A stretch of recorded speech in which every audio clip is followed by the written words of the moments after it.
जय मसीह की शुभ संदेश टीवी के सभी दर्शकों का प्रेयर टाइम के एक और एपिसोड में स्वागत है।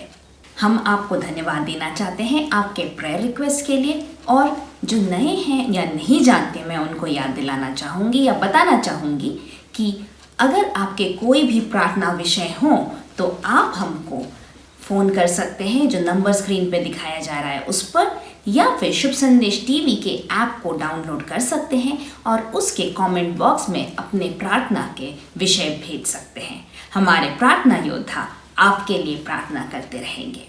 आज जो वचन मैं आपके साथ बांटना चाह रही हूँ उसका शीर्षक है विपत्ति में भी परमेश्वर की योजना। कई बार हमारे जीवन में जब हम मुश्किलों से होके गुजरते हैं तो हमें लगता है, क्या परमेश्वर देख रहे हैं? परमेश्वर ने मेरे साथ ऐसा क्यों किया? मेरे ही जीवन में इतनी परेशानियां क्यों? बहुत से सवाल उठते हैं। क्या इसमें से कुछ भलाई उत्पन्न हो सकती है? हम कई सवाल करते हैं, और आज मैं आपके साथ बांटना चाहूँगी परमेश्वर का वचन कि किस तरह कितनी भी विपत्तियां आए, मुसीबत आए, परमेश्वर हमारे जीवन में उसमें से भी भलाई उत्पन्न कर सकते हैं। रोमियो 8:28 में लिखा है, हम जानते हैं कि जो लोग परमेश्वर से प्रेम रखते हैं उनके लिए सब बातें मिलकर भलाई ही को उत्पन्न करती है, अर्थात उन्हीं के लिए जो उसकी इच्छा के अनुसार बुलाए हुए हैं। परमेश्वर का वचन तो बहुत साफ कहता है, जो उससे प्रेम करते हैं और जो उसके इच्छा के अनुसार बुलाए गए हैं उनके लिए सब बातें मिलकर भलाई ही को उत्पन्न करती है। किंतु कई बार जब हम मुश्किलों से होके गुजरते हैं तो हम सोचते हैं, क्या पता परमेश्वर इसमें कोई भलाई हो सकती है कि नहीं।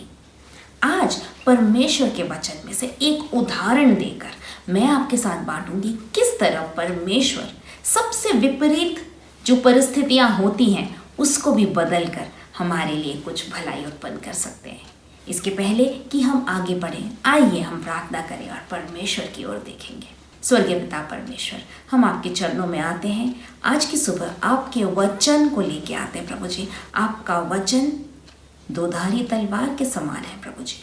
होने दे सुनने वाले और मैं जो बांट रही हूँ हमारे जीवन में, दोनों के जीवन में, हर एक के जीवन में ये कार्य करें प्रभु जी। हम इस वचन के द्वारा आशीषित हों, आप में और दृढ़ हो और आपके प्रेम में बढ़ सके। सब कुछ आपके हाथ में समर्पित करते हैं। आपकी आवाज़ को हमारे कानों तक लाइए। यीशु के नाम में मांगती हूँ, सुनिए और ग्रहण करिए, आमीन। तो जैसा कि मैंने कहा, परमेश्वर के वचन से एक उदाहरण के साथ आज मैं आपके साथ बांटना चाहूँगी कि किस तरह विपरीत परिस्थितियों में भी परमेश्वर हमारे लिए कुछ अच्छा उत्पन्न कर सकते हैं। जो उदाहरण मैं देना चाहूँगी वो है यूसुफ का उदाहरण। आप सोचेंगे कि यूसुफ के जीवन में तो बहुत कुछ हुई। आज हम देखेंगे कि किस तरह परमेश्वर ने उसके जीवन में बहुत सी विपरीत परिस्थितियाँ आई। उसके घर वालों ने उसको त्याग दिया। वो इतने बार मुश्किलों से होकर गुजरा, जैसे ही उसे लगता था कि उसकी ज़िंदगी थोड़ी सुधर रही है, कुछ ना कुछ होता था और वापस वो परेशानी में गिर पड़ता था। किंतु वो वहाँ परमेश्वर के अनुग्रह के द्वारा खड़ा रहा। और यूसुफ के जीवन से मैं 4 बातें आपके साथ बांटना चाहूँगी कि किस तरह वह परमेश्वर के लिए खड़ा रहा। सबसे पहली बात जो हम देखेंगे कि वो एक ऐसा जवान था जो दूसरों से अलग था।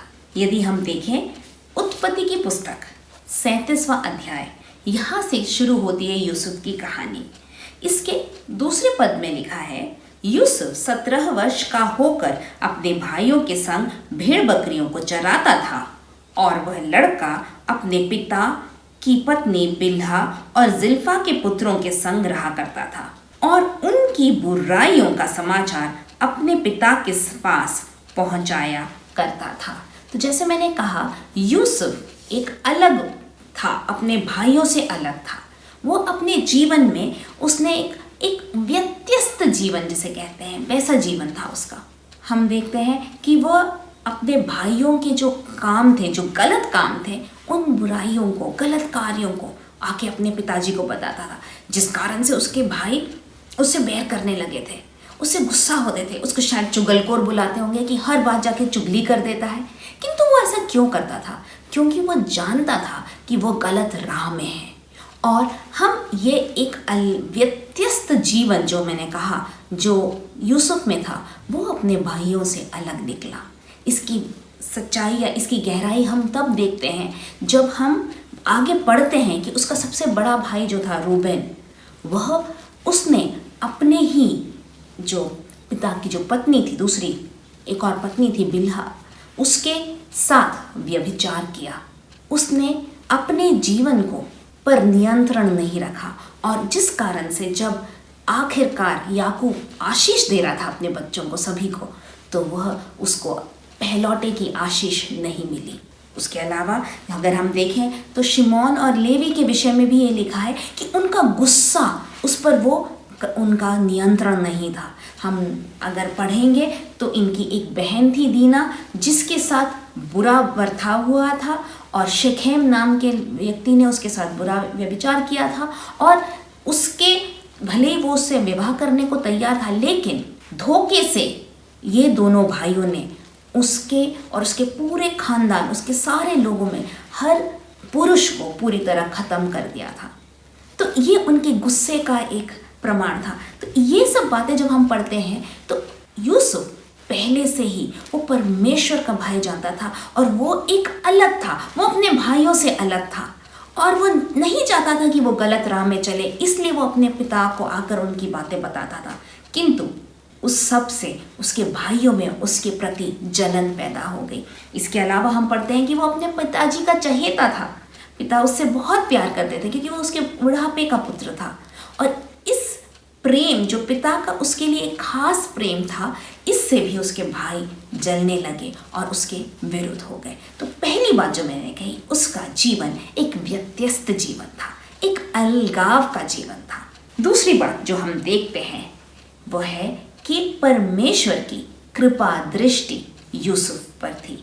ये हम देखते हैं जब हम पढ़ते हैं यूसुफ के जीवन में। हम जानते हैं कि उसके भाइयों ने उसको मारने की कोशिश की, उसके बाद उसे बेच दिया और मिस्र देश में वो गया, और वहाँ पर पोतीफर नामक एक व्यक्ति जो राजा का एक व्यक्ति काम करता था, फिरौन का हाकिम था, और उसके घर में ये एक सेवक, एक बंधुए के रूप में पहुंचता है। और यहाँ पर हम पढ़ते हैं उत्पत्ति की पुस्तक 2 पद में कि यूसुफ अपने मिस्री स्वामी के घर में रहता था और यहोवा उसके संग था। यहोवा की कृपा दृष्टि उस पर थी।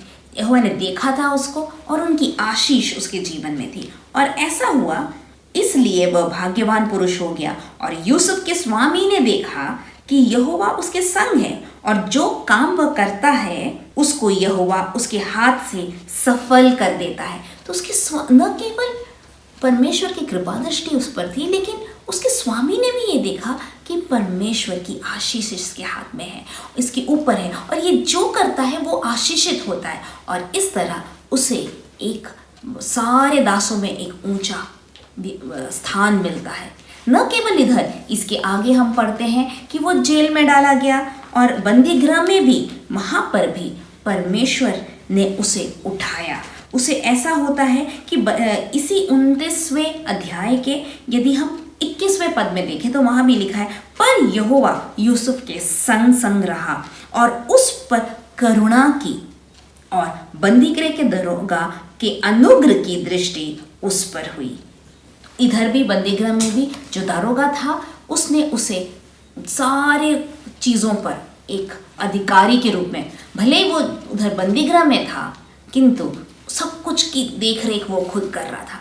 तो हम देखते हैं परमेश्वर की कृपा दृष्टि यूसुफ के जीवन में थी, और वो जहाँ जाता था परमेश्वर उसे ऊंचा उठाता था, क्योंकि वह एक व्यत्यस्त व्यक्ति था। वो अलग था, वो अपने भाइयों की तरह दुनियादारी में नहीं था, गलत राह में नहीं था, लेकिन वो परमेश्वर से प्रेम करता था।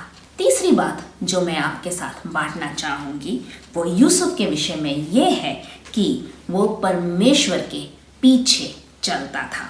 और वो न केवल परमेश्वर के पीछे चलता था, उसके वचन के अनुसार चलता था, लेकिन परमेश्वर के भय को मानता था। हम ये देख सकते हैं उत्पत्ति की पुस्तक, वो पूरी कहानी अगर पढ़ें, पोतीफर के घर में था, दिखने में बहुत सुंदर था, और होता ऐसा है कि पोतीफर की पत्नी की नज़र इस पर पड़ती है और वह इसके पीछे पड़ जाती है। वो बार बार उसको अपने साथ गलत काम करने के लिए उकसाती है, उसके पीछे पड़ जाती है। लेकिन यूसुफ जो परमेश्वर का भय मानता था, जो परमेश्वर को जानता था, वह उससे दूर रहने की कोशिश करता, उसे बार बार समझाता है और वह कहता है, देखो मेरे स्वामी ने तुम्हारे सिवाय और कुछ में से रख नहीं छोड़ा। और वो अपने स्वामी के प्रति उसकी जो आदर था वो, और उससे बढ़कर परमेश्वर के प्रति जो उसका प्रेम और भय था उसको दिखाता है। किंतु एक दिन आखिरकार ऐसा होता है कि जब वो अकेला, बाकी सेवक कोई घर में नहीं थे, वो अंदर काम कर रहा था, तो उसकी स्वामिनी उसके पीछे पड़ जाती है कि आओ मेरे साथ मेरे बिस्तर पर चलो। और तब यूसुफ क्या कहता है, हम देखते हैं, इस घर में मुझसे बड़ा कोई नहीं, और उसने तुझे छोड़ जो उसकी पत्नी है मुझसे कुछ नहीं रख छोड़ा। इसलिए भला है कि मैं ऐसी बड़ी दुष्टता कर कर परमेश्वर का अपराधी क्यों बनूं। वो कहता है, इसलिए भला मैं ऐसी बड़ी दुष्टता कर कर परमेश्वर का अपराधी क्यों बनूं। वो यहाँ पर ये नहीं कह रहा कि मैं ये गलत काम क्यों करूँ, मेरे स्वामी मुझे डांटेंगे या उनको पता चलेगा तो क्या होगा। वो सबसे पहला कहता है कि मैं परमेश्वर की दृष्टि में ऐसा अपराध क्यों करूँ। वो जानता था कि परमेश्वर की दृष्टि में ये गलत है। वो परमेश्वर से प्रेम करता था, वो अपने माता पिता से दूर था, वो अपने घर से दूर था। हो सकता है वो ये सोचता कि मेरे साथ इतना बुरा हुआ है, मेरे साथ ऐसा नहीं होना चाहिए था, किंतु मेरे जीवन में ये बुराई हुई, क्या फ़र्क पड़ता है, मैं इस परमेश्वर के पीछे क्यों चलूं जिसने मुझे नहीं संभाला। हो सकता था कि वो ये सब सोचता, किंतु वो परमेश्वर से नाराज़ नहीं था, वो कुड़कुड़ा नहीं रहा था, लेकिन वो जानता था कि वो परमेश्वर से प्रेम करता था और जानता था कि मैं उसके नियमों को नहीं तोड़ सकता। वह यहाँ पर इस सिचुएशन में भी वो करता क्या है, वो वहाँ से भाग निकलता है। हम जानते हैं इसके कारण क्या होता है, उसके विरुद्ध में वो उसकी मालकिन गलत बात बोलती है, उसी पर सारा दोष डालती है और इस कारण उसे जेल जाना पड़ता है। किंतु वो परमेश्वर का भय मानना नहीं छोड़ता। दूसरी बात जो हम देखते हैं, जिससे हम जान सकते हैं कि वो परमेश्वर का भय मानता था और उससे प्रेम करता था, वो यह है कि यदि हम यूसुफ की कहानी को आगे पढ़ें तो देखते हैं कि वो बंदीगृह में जाता है और बंदीगृह के बाद एक समय आता है जब उसे राजा के सामने लाया जाता है, क्योंकि वह स्वप्न का मतलब बता पा रहा था। तो उस समय उसकी कहानी अगर मैं आपको संक्षिप्त में बताऊं तो जब वो बंदीगृह में था तो राजा के पिलानेहारा और जो पकानेहारे, ये दोनों उसी बंदीगृह में आते हैं। और एक दिन होता है कि वो जब देखता है तो ये दोनों बहुत ही उदास बैठे होते हैं और वो बोलते हैं कि हमने एक एक स्वप्न देखा। तो जो राजा का पिलानेहारा था उससे यूसुफ बोलता है कि मुझे बताओ, हो सकता है मैं तुम्हारे स्वप्न का मतलब बता सकूं। और जब वो पिलानेहारा अपने स्वप्न को बताता है तो यूसुफ उसका अर्थ उससे बताता है, और उसका अर्थ ऐसा था कि वो राजा के दरबार में वापस आ जाएगा और वो अपने जो नौकरी थी उसको वापस मिल जाएगी। जब ये देखता है तो जो पकानेहारा था वो सोचता, अरे इसके जो स्वप्न था उसका तो बहुत अच्छा अर्थ निकला, तो हो सकता है मेरे स्वप्न का भी कुछ अच्छा अर्थ हो। और वो अपनी कहानी भी, अपना स्वप्न भी यूसुफ को बताता है। लेकिन ऐसा होता है कि उसके जो स्वप्न का अर्थ था कि उसे 3 दिन बाद मार दिया जाएगा, किंतु पिलानेहारे के स्वप्न का अर्थ ये था कि उसे 3 दिन बाद वापस अपने नौकरी में, उसी वापस स्थान में वो पहुंच जाएगा। 3 दिन के बाद जैसे यूसुफ ने बताया था वैसा ही होता है, और जो पकानेहारा होता है उसे मृत्युदंड मिलते हैं और जो पिलानेहारा था वो वापस राजा के दरबार में पहुंचता है। और जब वो जा रहा होता है तो यूसुफ उससे कहता है कि जब तुम पहुंच जाओ वहाँ मुझे याद करना। किंतु जैसे इंसान की प्रवृत्ति है, वो पिलाने हारा उसके बारे में भूल जाता है। और कुछ सालों बाद ऐसा होता है कि राजा एक स्वप्न देखते हैं और वो अपने सारे जो उसके ज्योतिषी हैं सब लोगों से उसका अर्थ सुनने की कोशिश करते हैं, लेकिन कोई उसका अर्थ नहीं बता पाते। और तब पिलाने हारे को याद आता है, हाँ, जब मैं बंदी गृह में था, जब मैं जेल में पड़ा था, तब मेरे साथ एक व्यक्ति था जिसने मेरे स्वप्न का उत्तर का मतलब बताया और वो सही निकला। और वो राजा के सामने जाके बोलता है और राजा यूसुफ को बुलवाते हैं। इतना होने के बाद जब यूसुफ राजा के सामने आता है तो हम 41वें अध्याय उसके 15वें पद में देख सकते हैं। फिरौन ने यूसुफ से कहा, मैंने एक स्वप्न देखा है और उसके फल का बताने वाला कोई भी नहीं है, और मैंने तेरे विषय में सुना है कि तू स्वप्न सुनते ही उसका फल बता सकता है। यूसुफ ने फिरौन से कहा, मैं तो कुछ नहीं जानता, परमेश्वर ही फिरौन के लिए शुभ वचन देगा। यहाँ पर हम एक चीज देखते हैं कि जब राजा के सामने उसे मौका मिलता है और राजा कहता है कि मैंने सुना है कि तू स्वप्न का फल बताता है या उसका अर्थ बताता है, वो एकदम खुद बड़ाई नहीं लेता, वो अपने आप को नम्र कर कर सच्चाई से बोलता है कि मैं नहीं, सिर्फ परमेश्वर है जो आपके जो स्वप्न है उसका फल बता सकते हैं और वो एक अच्छा फल आपको बताएंगे। इससे हम देखते हैं कि जहाँ उसको मौका मिलता है वो परमेश्वर की बड़ाई करता है। वो अपने नाम को ऊंचा नहीं उठाता क्योंकि वो परमेश्वर से प्रेम करता था और परमेश्वर का भय मानता था। और चौथी बात जो मैं यूसुफ के जीवन से आज बांटना चाहूँगी वो है कि वो एक बदले की भावना रखने वाला नहीं था, किंतु वो इस बात पर विश्वास करता था कि जैसे हमने रोमियो में पढ़ा कि जो परमेश्वर से प्रेम करते हैं उनके लिए सब बातें मिलकर भलाई को उत्पन्न करती है। हम कैसे देख सकते हैं, यूसुफ की कहानी को मैं आगे आपके सामने संक्षिप्त में बताना चाहूँगी कि जब यूसुफ राजा के सामने आता है और वो उसके स्वप्न का जो फल बताता है या अर्थ बताता है तो राजा बहुत खुश हो जाते हैं। और उस स्वप्न का अर्थ ये था कि 7 साल के लिए बहुत अच्छी फसल होगी और इतना ज़्यादा कि वो रख भी नहीं पाएंगे, और उसके 7 साल के वो ख़त्म होने के बाद अगले 7 साल अकाल होगा। ऐसा अकाल जो पिछले 7 साल की जो फसल है, जो इतना जो अबंडेंस था, जो बढ़ोतरी थी, वो सब खत्म हो जाएगा और पूरी तरह सब कुछ तबाह हो जाएगा। जब राजा इस स्वप्न के विषय में सुनते हैं तो वो क्या कहते हैं, और यूसुफ बोलता है कि किसी अच्छे बुद्धिमान व्यक्ति को आप रखिए ताकि इन पहले 7 सालों में वो धान को इकट्ठा करे, वो गेहूं को इकट्ठा करे, जो फसल है उसको इकट्ठा करे, ताकि अगले 7 साल जब अकाल पड़ेगा तो वह उसको लोगों तक दे सके। ये सारी बातें सुनकर राजा कहता है तुमसे बुद्धिमान और कौन हो सकता है, और उसे यूसुफ को जो बंदी गृह में पड़ा था उसको प्रधानमंत्री बनाया जाता है।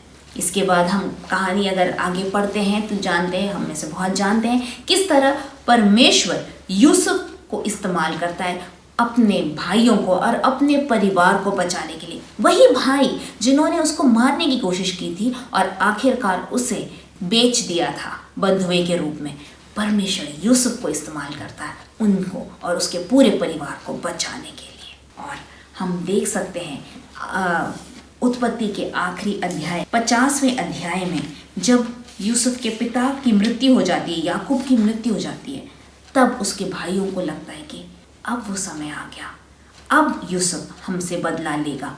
अभी तक तो वो हमारे साथ अच्छा व्यवहार कर रहा था क्योंकि पिता जिंदा थे, लेकिन अब वो हमारे साथ बुरा व्यवहार करेगा। और वो जाके उसके पैरों पर गिरते हैं और उससे क्षमा मांगते हैं। तब यूसुफ कुछ बात बोलता है उनसे। हम ये देख सकते हैं उत्पत्ति 50 उसके 20वें पद में इधर लिखा है, यद्यपि तुम लोगों ने मेरे लिए बुराई का विचार किया था, परंतु परमेश्वर ने उसी बात में भलाई का विचार किया, जिससे वह ऐसा करे जैसा आज के दिन प्रकट है कि बहुत से लोगों के प्राण बचे हैं। यहाँ पर यूसुफ कहता है वो एक कड़वाहट नहीं रखा अपने भाइयों से, ना उसने एक कड़वाहट रखी उस पिलाने हारे से, न उसने कड़वाहट रखी अपने भाइयों से, क्योंकि वो जानता था कि उसके जीवन में हर एक बात जो घट रही थी, हर एक घटना जो हो रही थी, वो परमेश्वर की योजना के अनुसार थी। यदि हम देखें, यदि उसके भाई उसको बेचते नहीं तो वो हमेशा इज़राइल में ही रहता, अपने परिवार के साथ रहता, और वो बड़ी जो एक अकाल आने वाला था उस समय में उसके परिवार को बचाने वाला कोई नहीं होता। यदि वो पुतीफर के घर में ही उसको और ऊंचा स्थान मिलता और उसकी पुतीफर की पत्नी की बुरी नज़र इस पर नहीं पड़ती और इसे बंदीगृह में नहीं डाला जाता, तो यूसुफ शायद जिंदगी भर एक बंधुआ या एक नौकर ही रह जाता। यदि वो पिलाने हारा उसको भूलता नहीं और जब वो बंदीगृह से निकलता उसी समय जाकर यूसुफ को किसी तरह बंदीगृह से निकलवा देता, तो शायद जब फिरौन को वो स्वप्न आता तो शायद यूसुफ का कोई पता न होता, या यूसुफ बंदीगृह से सीधे प्रधानमंत्री न बन पाता। कई बार हमारे जीवन में भी ऐसा होता है, हमारे खुद के लोग हमारे विरुद्ध गलत षड्यंत्र करते हैं या बुरा काम करते हैं। हो सकता है जिन पर हम भरोसा रखें कि हाँ हमने इनकी मदद की, हमारे मुसीबत के समय में ये मदद करेंगे, शायद वो ना मदद करें। हो सकता है आपको बार बार ठोकर मिले। जिस परमेश्वर पर आप भरोसा करें, कई बार आपको लगे कि वो परमेश्वर भी मेरी ओर नहीं देख रहा। ऐसे समय में याद रखें, उसकी योजना आपके लिए भलाई के लिए है। हर चीज़ मिलकर उनके लिए जो उससे प्रेम करते हैं और उसकी इच्छा के अनुसार बुलाए गए, उनके लिए भलाई ही उत्पन्न करती है। मेरे प्रियो, परमेश्वर पर भरोसा रखें। हो सकता है आज आपकी परिस्थिति विपरीत हो सकता है आज आप परेशानी या मुश्किल में से होकर गुजर रहे हो, किंतु परमेश्वर पर भरोसा रखें। उस एक अलगाव का जीवन जीने का तैयार हो, उसकी कृपा दृष्टि आप पर रहेगी। उससे प्रेम करें, उसका भय मानें और उस पर भरोसा रखें कि वो जो करता है हमारी भलाई के लिए ही करता है। तो ज़रूर आप देखेंगे कि मेरे जीवन में जो हुआ मेरी भलाई के लिए हुआ। आइए हम प्रार्थना करें। स्वर्गीय पिता परमेश्वर, मैं इस वक्त हर एक जो आपके वचन को सुन रहे हैं, जिन तक आपकी आवाज़ पहुंच रही है प्रभु जी, उनको आपके चरणों में लाती हूँ। आज आप उनसे बातचीत करें, वो चाहे किसी भी परिस्थिति से होकर क्यों ना गुजर रहे हों। हो सकता है उनके प्रियजनों ने उनको धोखा दिया हो, या जिन पर उनका भरोसा था या जिनको उन्होंने मदद की, उन्होंने ही सही वक्त आने पर उनका साथ नहीं दिया। हो सकता है प्रभु वही आज ये सवाल कर रहे हो, प्रभु मैं आपके पीछे चलता हूँ या चलती हूँ, मैं आपसे प्रेम करती हूँ, किंतु मेरे जीवन में ऐसे परेशानियाँ क्यों। यीशु, मैं आपसे विनती करती हूँ कि आज के दिन आप उनको मदद करें कि वो जान सके कि आपकी योजनाएं उनके जीवन के लिए भली हैं और सब बातें मिलकर उनके जीवन में भलाई ही उत्पन्न करेगी। आप में दृढ़ रहें, आपसे प्रेम करें, चाहे कुछ भी हो जाए प्रभु जी, आपके वचन से इधर उधर ना हटें। सच्चाई के लिए, पवित्रताई के लिए खड़े रहें। शक्ति और बल दीजिए। हर एक जिनकी जो भी प्रार्थना विषय हैं, उन सभी विषयों को आपके चरणों में लाते हैं। यीशु, आप उनके जीवन में एक महान कार्य करें। सब कुछ प्रभु जी आपके नाम में, यीशु के नाम में मांगती हूँ, सुनिए और ग्रहण करिए। आमीन और आमीन। आशा करते हैं कि आप इस वचन से आशीषित हुए। यदि आपके कोई भी प्रार्थना विषय हो तो स्क्रीन पर दिखाए हुए नंबर पर कॉल करें और हमसे बांटें। हमारे प्रार्थना योद्धा आपके लिए प्रार्थना करेंगे। सभी को यीशु मसीह के नाम में जय मसीह की।